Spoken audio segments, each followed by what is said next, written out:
there was a report done after Operation Protective Edge. And again, I would urge the viewers to read it. It's called How We Fought.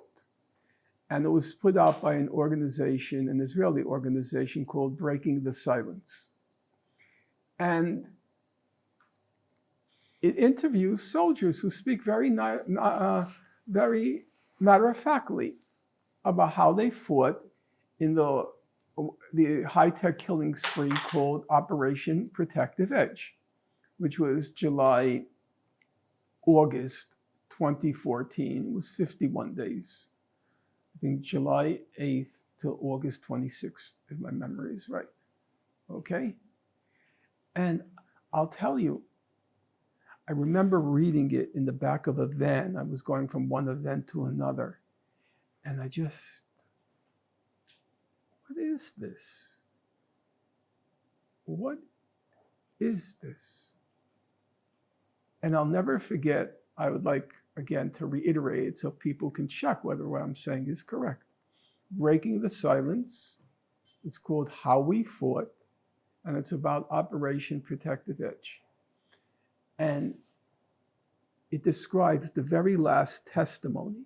I wish somebody could bring it up, but nobody's here to do so. But when you air this, maybe you can insert it. The very last testimony was about 200 pages, but it was large font and double-spaced. The very last page, a soldier says, remember, these are not peaceniks. They don't express any contrition, any remorse for what they did, nothing.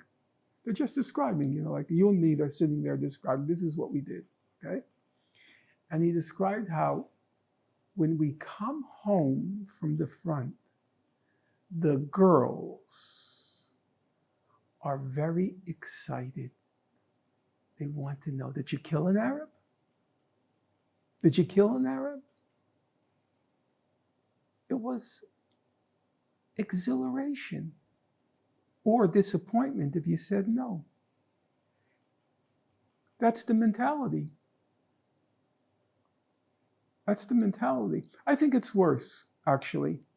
If you were to ask me to put it on gradations, I would say worse, because I don't think in the South, oh yes, they did with, of course, Emmett Till, who was 15 years old, if my memory is correct.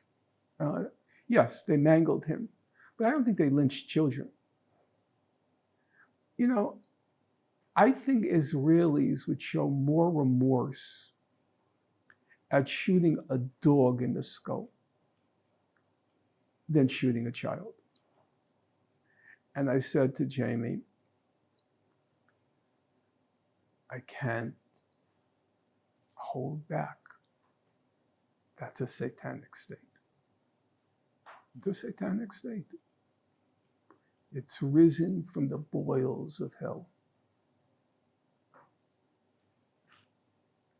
That's what I conclude. Yeah. So after the Great March of Return, it gradually deteriorated, became more violent because people didn't like being picked off,